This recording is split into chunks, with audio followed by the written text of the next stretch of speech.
बेटा अगला टॉपिक जो हमारे पास चैप्टर नंबर 1 में है वो लिमिटिंग रिएक्टेंट का है।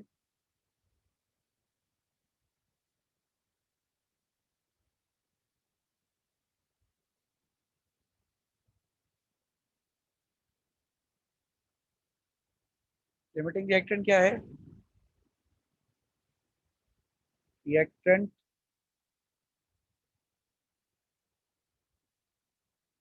इन a chemical reaction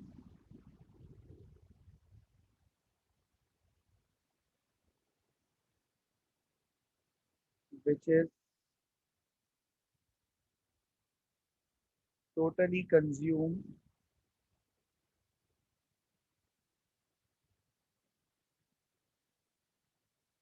to form the product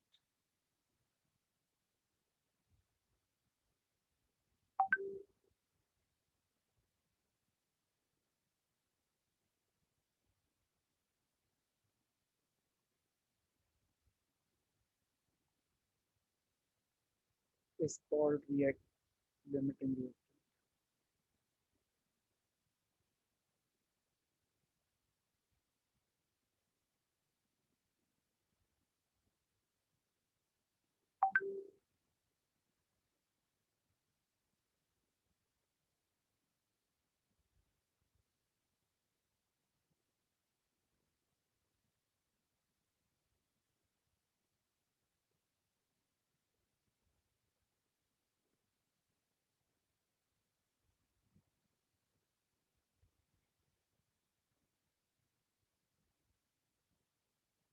limiting reactant की डेफिनेशन मैंने लिख दी है।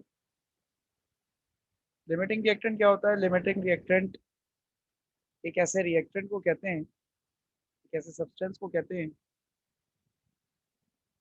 कि जो रिएक्शन के दौरान पूरी तरीके से मुकम्मल तरीके से कंज्यूम हो जाए और प्रोडक्ट को फॉर्म करे। ध्यान से बात को सुनिएगा और समझिएगा। एग्जाम्पल दे रहा हूँ।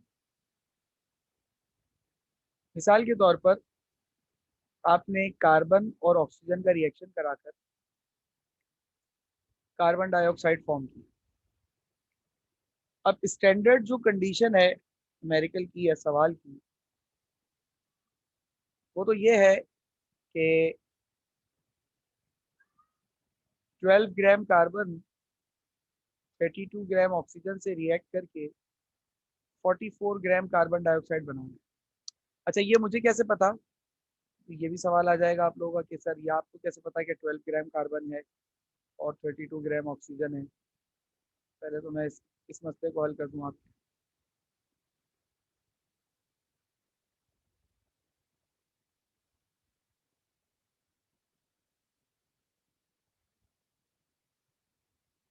कार्बन का एटॉमिक मास 12 होता है। ऑक्सीजन के एक एटम का मास 16 होता है। यहाँ दो एटम्स हैं तो उसका मास 32 हो गया।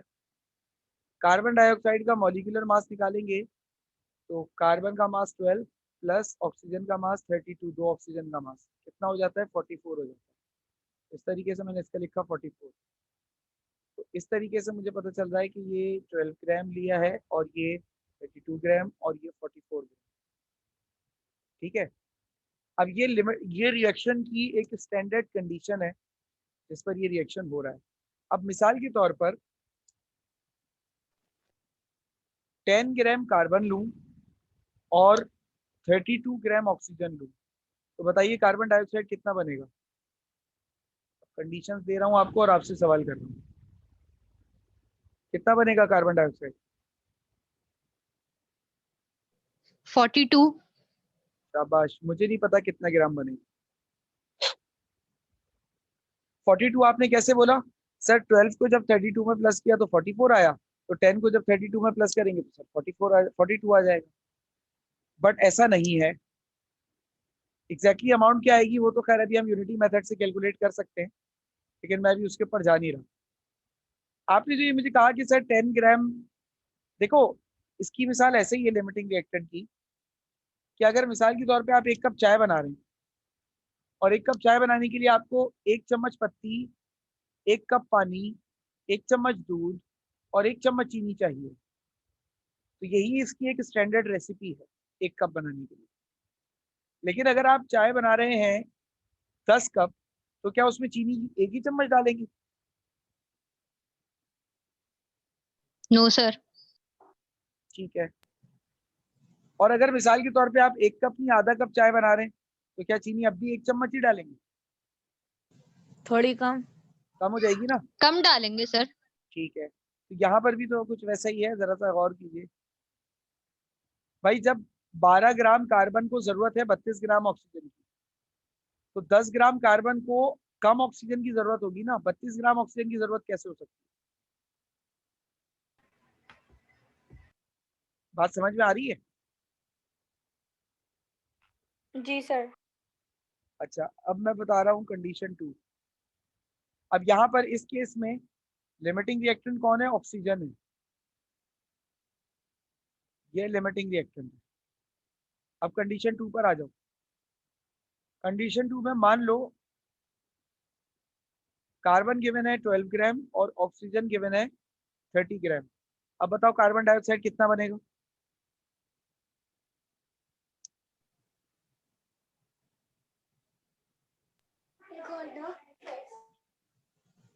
42। फिर 42। अभी तो समझाया है कि मुझे नहीं पता भाई कितना बनेगा, कैलकुलेट करना पड़ेगा। लेकिन इन दोनों को प्लस करके सिंपली थोड़ी निकाल सकते हैं भाई। स्टैंडर्ड क्या है? ये स्टैंडर्ड है। स्टैंडर्ड ये है कि 32 ग्राम ऑक्सीजन को 12 ग्राम कार्बन चाहिए। जब तुम्हारे पास ऑक्सीजन ही 32 ग्राम नहीं है, तो कार्बन 12 ग्राम कैसे लोगे? दो लोग मिसाल के तौर पे 3 प्लेट बिरयानी खा सकते हैं, लेकिन अगर आप एक अकेले हैं तो क्या आप 3 प्लेट बिरयानी खाएंगे? तो जवाब होगा नहीं। खुराक कितनी भी अच्छी हो तो दो से ज्यादा नहीं खा सकते। तो यहाँ पर ये 30 ग्राम ऑक्सीजन है बेटा, इसको जरूरत 12 ग्राम कार्बन की थोड़ी है, इसको तो कम ऑक्सीजन की जरूरत है। 32 ग्राम ऑक्सीजन को जरूरत है 12 ग्राम कार्बन की। 30 ग्राम ऑक्सीजन को 12 ग्राम कार्बन की जरूरत नहीं, उसको कम कार्बन की जरूरत है। बात समझ में आ रही है? जी सर। जी सर।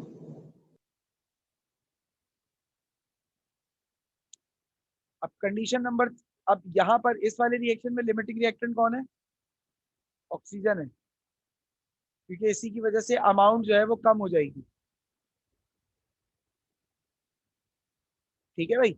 इसको आप ऐसे भी समझ सकते हो कि अगर आप हम अपने घरों में जब चाय खाना मतलब इंतजाम करते हैं महीने के राशन वाशन और इन सारी चीजों का, तो एक बात बताओ, राशन जब हमारे अम्मा वगैरह उठाती हैं घर के, तो वो पूरा महीने का राशन उठा लेती हैं। तो चीनी का डब्बा भरा हुआ है, तुम्हें 1 कप चाय बनानी है, तो तुम इस्तेमाल 1 कप चाय के लिए 1 चम्मच चीनी करोगे, पूरा डब्बा डाल दोगे 1 कप के लिए? 1 चम्मच। 1 चम्मच चीनी ही इस्तेमाल होगी, ऑब्वियस सी बात है, इससे ज्यादा सर इस्तेमाल कर ही नहीं सकते। यहाँ पर भी ऐसे ही केस है बेटा कि 30 ग्राम ऑक्सीजन को जितने ग्राम कार्बन की जरूरत है वो उतना ही इस्तेमाल करेगा, और यहाँ पर 10 ग्राम कार्बन को जितने ग्राम ऑक्सीजन की जरूरत है वो उतना ही इस्तेमाल करेगा।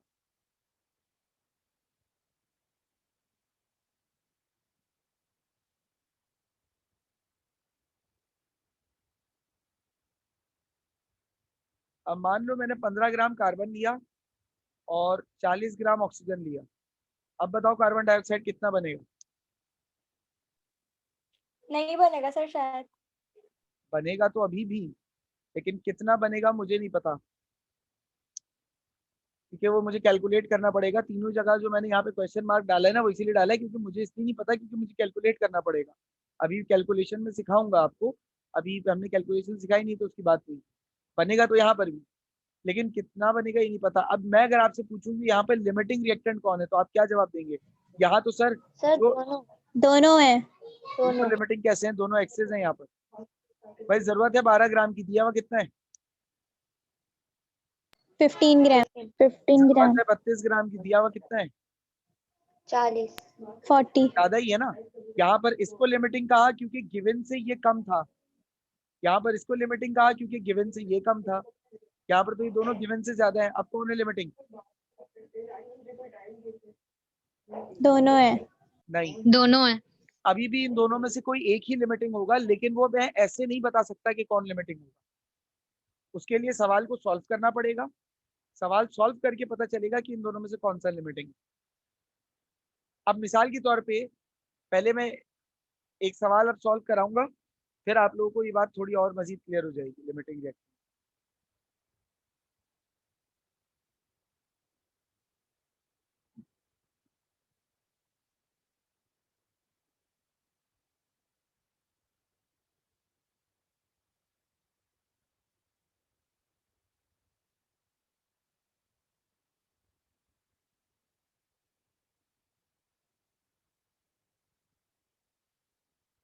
चले भाई, ये देखें, at high temperature sulphur combines with iron to form brown black iron sulphide.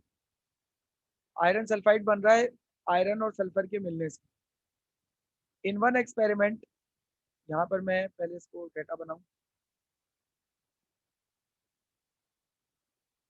In one experiment, 76.2 gram of iron are allowed to react with 86.7 gram of sulfur. Which of the following is limiting reactant? Calculate the mass of FeS obtained. अच्छा, ये सवाल जैसे मास mass relationship होते हैं ना, वैसे ही solve होंगे। Data बनाते हैं। सबसे पहले तो इक्वेशन लिखी, FeS प्लस, नहीं, Fe plus S will make FeS। अब दो कंडीशंस होती है सवाल में, हमेशा याद रखना है। एक होती है गिवन और एक होती है रिक्वायर। रिक्वायर आपकी वो कंडीशन होती है जिसपे आपको वैल्यू निकालनी होती है, यानी कि जो आंसर आपका होता है। गिवन इक्वेशन से हमेशा पता चलती है, याद रखना। अब सल्फर, आयरन का एटॉमिक मास क्या होता है? 56 होता है आयरन का एटॉमिक मास। सल्फर का एटॉमिक मास क्या होता है? 32 होता है। इन दोनों को, अच्छा, अब FeS का मॉलिक्यूलर मास क्या होता है? तो FeS का मॉलिक्यूलर मास यहाँ अलग से निकाल लेता हूँ। 56 प्लस 32 कितना हो गया? 88। यानी कि 56 ग्राम अगर मैं आयरन लूं, 32 ग्राम अगर मैं सल्फर लूं, तो आयरन सल्फाइड मेरे पास 88 ग्राम बनेगा। ये गिवन कंडीशन है। अब रिक्वायर कितने पर है? 76.2 ग्राम आयरन लिया हुआ है और 86.7 ग्राम 86.7 ग्राम सल्फर लिया हुआ है। क्या देख, तो बताओ आयरन सल्फाइड कितना बनेगा? अब मुझे देख के बता सकते हो कौन सा लिमिटिंग रिएक्टेंट है? जल्दी बताओ।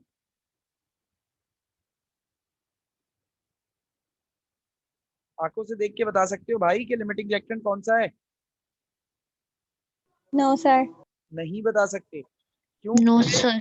ये भी स्टैंडर्ड रिक्वायर्स, स्टैंडर्ड से ये भी ज्यादा है और स्टैंडर्ड से ये भी ज्यादा है।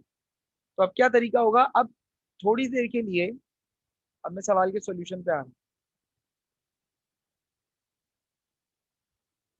थोड़ी देर के लिए आयरन के लिए सवाल सॉल्व कर रहा हूँ, तो मैं सल्फर को भूल गया कि सल्फर इस रिएक्शन में है। आयरन से आयरन सल्फाइड बन रहा है। अब आयरन की रिक्वायर और गिवन वैल्यूज लिखो। आयरन की गिवन वैल्यू क्या है? 56। इससे आयरन सल्फाइड कितना बन रहा है? 88। आयरन की रिक्वायर कितने पर है? सर ये एक दफा बताएगा क्या कर रहे हैं, Fe और Fes? क्या मैंने आयरन के लिए अलग सॉल्व करूंगा, सल्फर के लिए अलग सॉल्व करूंगा? तो जब मैं आयरन के लिए सॉल्व कर रहा हूँ तो मैं भूल गया कि सवाल में सल्फर है, मैंने इग्नोर कर दिया उसे। ठीक ठीक है, ठीक है। 76.2 ग्राम्स और आयरन सल्फाइड मुझे नहीं पता। अब यूनिटी मेथड अप्लाई करो। जो इक्वल, जो क्वेश्चन जो हमें मालूम करना होता है वो इक्वल टू के बाद होता है। तो यूनिटी मेथड की गिवन कंडीशन क्या कह रही है आपसे कि 56 ग्राम आयरन सल्फाइड प्रोड्यूसेस 88 ग्राम, सर 88 ग्राम आयरन सल्फाइड। ये बात क्लियर हो गई बेटा? ये जो मैंने सेंटेंस लिखा है, सर नहीं। क्या प्रॉब्लम आ रही है बेटा इसमें? सर ये दोबारा समझा दें आप। बेटा मैं ये कह रहा हूँ कि हम ये मालूम करने की कोशिश कर रहे हैं कि आयरन सल्फाइड की इस रिएक्शन में लिमिटिंग रिएक्टेंट कौन है। उसके लिए मेरे पास ये कंडीशंस गिवन थी। गिवन कंडीशन को हम सवाल से पता करते हैं। रिक्वायर कंडीशन हमें क्वेश्चन से मिलती है। ये रहा क्वेश्चन, ठीक है? क्वेश्चन में हमें वैल्यूज दी हुई हैं, वही रिक्वायर कंडीशन। अब दोनों लिमिटिंग रिएक्टेंट है, हम फैसला करते हैं लिमिटिंग रिएक्टेंट कौन है, उसी से सवाल सॉल्व करते हैं। इस सवाल में लिमिटिंग रिएक्टेंट का फैसला इसलिए नहीं कर सकते क्योंकि दोनों की ही अमाउंट स्टैंडर्ड से ज्यादा आ रही है। तो कौन लिमिटिंग रिएक्टेंट है मुझे नहीं पता, तो मुझे दोनों से सवाल को सॉल्व करना पड़ेगा। अब पहले मैं आयरन से सवाल सॉल्व कर रहा हूँ, मैं सल्फर को भूल गया कि सल्फर सवाल में। सही है। तो गिवन कंडीशन आयरन की ये थी भाई, और रिक्वायर कंडीशन ये थी, मैंने वही तो लिखा है। उसके बाद सिर्फ सेंटेंस लिखा है मास मास रिलेशनशिप की तरह, कोई नया काम तो किया ही नहीं। क्लियर है? जी सर। जी सर। अब काउंटिंग बनानी है बेटा यूनिटी पर। यूनिटी के लिए क्या होगा, 1 ग्राम आयरन प्रोड्यूसेस 88 अपॉन 56 ग्राम आयरन सल्फाइड। अब मुझे निकालना है कितने पर, 76.2 पर निकालना है ना मुझे, तो मैं वो पुट कर लेता हूँ कि आयरन की वैल्यू अगर 76.2 ग्राम हो तो फिर क्या होगा, 88 divided by 56 multiply by 76.2। Answer बताओ आयरन सल्फाइड का कितना आ रहा है?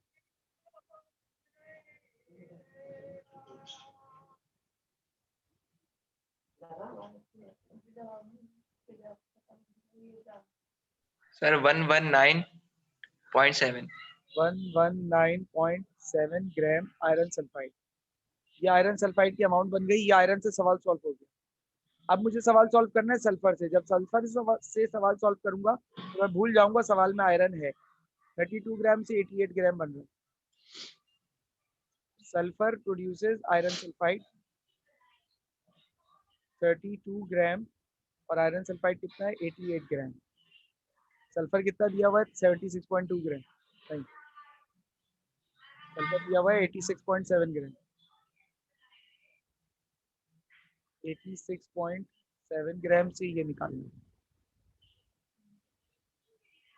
तो सल्फर कितना, sulphur 32 gram sulphur produce 88 gram iron sulphide. 1 gram sulphur produce 88 upon 32 gram iron sulphide. निकालना कितने पर है, निकालना है 86.7 पर निकालना है। ये रहा, माइक बंद कीजिए। Produce 88 upon 32 multiply by 86.7। Answer बताइए। 38.425। हाँ 238.42। 238.45। 425। सही है यार, 45 ग्राम्स आयरन सल्फाइड बना। अब सवाल में आपसे कह रहा था कि सवाल में कहा था कि लिमिटिंग रिएक्टेंट कौन है, ये बताओ। ये रहा, which one of the two is limiting reactant and calculate the mass of acid. तो अब यहाँ पर मैं यहाँ पर लिख देता हूँ कि इन दोनों में से लिमिटिंग रिएक्टेंट कौन है। लिमिटिंग रिएक्टेंट कौन है और अमाउंट ऑफ आयरन सल्फाइड कितनी बनेगी वो भी लिखता हूँ। तो एक बात बताओ, आयरन की सूरत में प्रोडक्ट हमारे पास यानी कि आयरन सल्फाइड जो है वो हमारे पास ज्यादा आ रही है या सल्फर की सूरत में? जल्दी से देख के बताओ। सल्फर में ज्यादा आ रही है। सल्फर में ज्यादा आ रही है। सल्फर में ज्यादा आ रही है, तो इसका मतलब लिमिटिंग रिएक्टेंट हमारे पास कौन होगा, आयरन होगा। और जो आयरन की वैल्यू होगी वही लिमिटिंग रिएक्टेंट में प्रोडक्ट की वैल्यू आएगी। सल्फर हमारे पास एक्सेस है। ऐसे होता है फैसला। अगर जो मैं समझा रहा था कि अगर दोनों ज्यादा हैं तो दोनों ज्यादा में मैं क्यों नहीं बता रहा था, मैं दोनों ज्यादा में इसलिए नहीं बता रहा था क्योंकि मुझे सॉल्व करना पड़ेगा। मुझे क्या पता कि 40 मुझे क्या पता चलेगा कि ऑक्सीजन से अमाउंट कार्बन डाइऑक्साइड की ज्यादा आएगी या कार्बन से। जिससे ज्यादा आएगी वो लिमिटिंग नहीं होगा, वो एक्सेस होगा। जिससे कम आएगी वो लिमिटिंग होगा। तो ऐसे पता किया मैंने। समझ में आई बात? जी सर। जी सर। अब ये आपके पास एक अगला रिएक्शन है तो इसमें ये वाला भी मैं ही करवा रहा हूँ ताकि 2 हो जाए।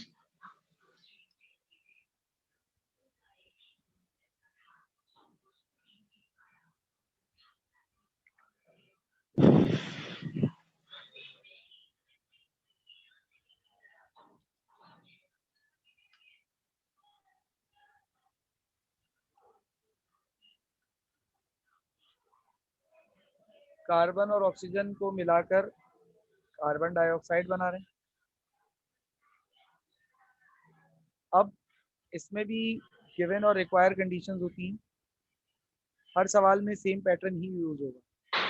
गिवन कंडीशन क्या है भाई कि 12 ग्राम कार्बन है और 32 ग्राम ऑक्सीजन है।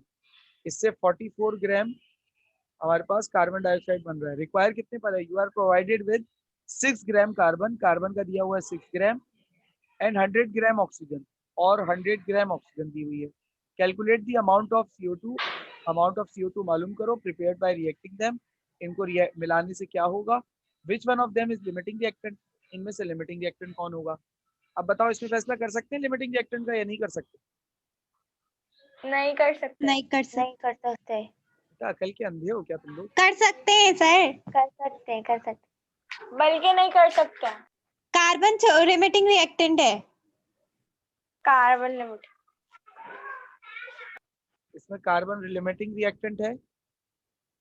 जैसा कि आप लोगों को बताया गया कि अगर गिवन से रिक्वायर में इस तरफ यानी स्टैंडर्ड से हमारी रिक्वायर कंडीशन कम होती है तो ही लिमिटिंग होता है, ज्यादा होती है तो वो एक्सेस होता है। ये जो है 32 और ये 100 है, ये क्या है? ये एक्सेस है, ये एक्सेस है। तो इससे सॉल्व करने की जरूरत नहीं है। अब ये सवाल तो बहुत ही आसान हो गया।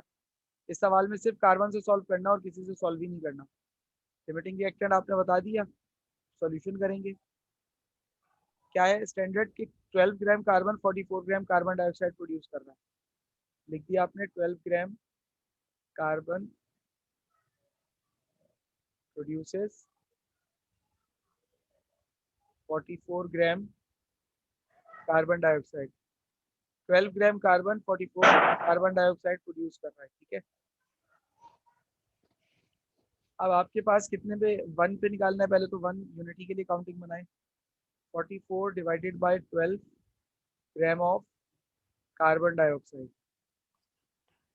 आपको सवाल दिया हुआ है 6 ग्राम पर निकालने के लिए, तो 6 gram of carbon dioxide produces 44 upon 12 multiply by 6।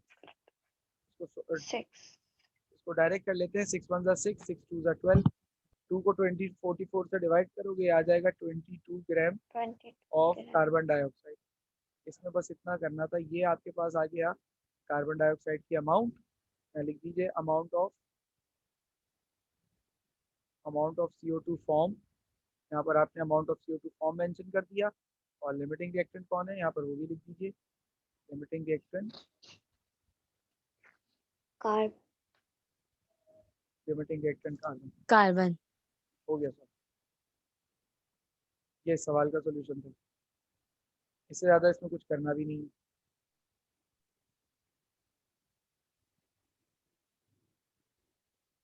ठीक है बेटा, बात समझ में आ गई? Yes sir. जी सर। ये सवाल इस तरीके से सॉल्व जी सर। और अभी तक आप लोगों ने जो असाइनमेंट सॉल्व करने की जहमत नहीं की है तो ये आप लोगों की गलती और कोताही है। आगे इसके जिम्मेदार आप लोग हैं। मैं अपनी जानिब से अल्हम्दुलिल्लाह आप लोगों को मैं ये समझ रहा हूँ कि मैंने सारे न्यूमेरिकल्स करवा दिए। इसी के साथ यहीं पर आकर हमारा चैप्टर नंबर जो 1 है वो कंप्लीट हो जाएगा इस न्यूमेरिकल के साथ। तो according to me your chapter number 1 is completed. अब मैं चैप्टर नंबर 2 के न्यूमेरिकल्स स्टार्ट करूँगा और 2 के न्यूमेरिकल्स भी इसी तेज़ी के साथ कराऊंगा और फिर 3 पर जाऊंगा। अब कितनी तेज़ी से आप लोग ये न्यूमेरिकल्स करेंगे ये आप लोग की जिम्मेदारी कि मैं अपनी जानिब से समझा चुका। अब करते जाइए। न्यूमेरिकल्स जब तक करोगे नहीं आएंगे, सीख भी नहीं पाओगे, और सीखोगे नहीं तो फिर तो आप लोग को पता है कि आगे क्या मामला है। तो न्यूमेरिकल्स, और न्यूमेरिकल से बच नहीं सकते ये भी बता दूं। पेपर में कोई हर चैप्टर से न्यूमेरिकल आता है। तो 7 चैप्टर हैं और 7 चैप्टर में न्यूमेरिकल्स हैं। 8 चैप्टर हैं, 8 में से 7 चैप्टर में न्यूमेरिकल है और हर चैप्टर का न्यूमेरिकल आता है। तो और तकरीबन 8 न्यूमेरिकल्स आते हैं पेपर में, यानी किसी चैप्टर के 2 न्यूमेरिकल्स भी आते हैं, 2 या 3 न्यूमेरिकल्स। तो अब आप लोग देख सकते हैं कि आप लोगों को क्या करना है, चॉइस आप लोग के हाथ। बाकी बात मैं इंशाल्लाह आप लोगों से कल करूँगा, और कल आप लोगों की कोई एक्स्ट्रा क्लास मैं खैर ग्रुप पे इन्फॉर्म कर दूंगा अगर लेनी हो। बाकी बात कल होगी। अल्लाह हाफ़िज़।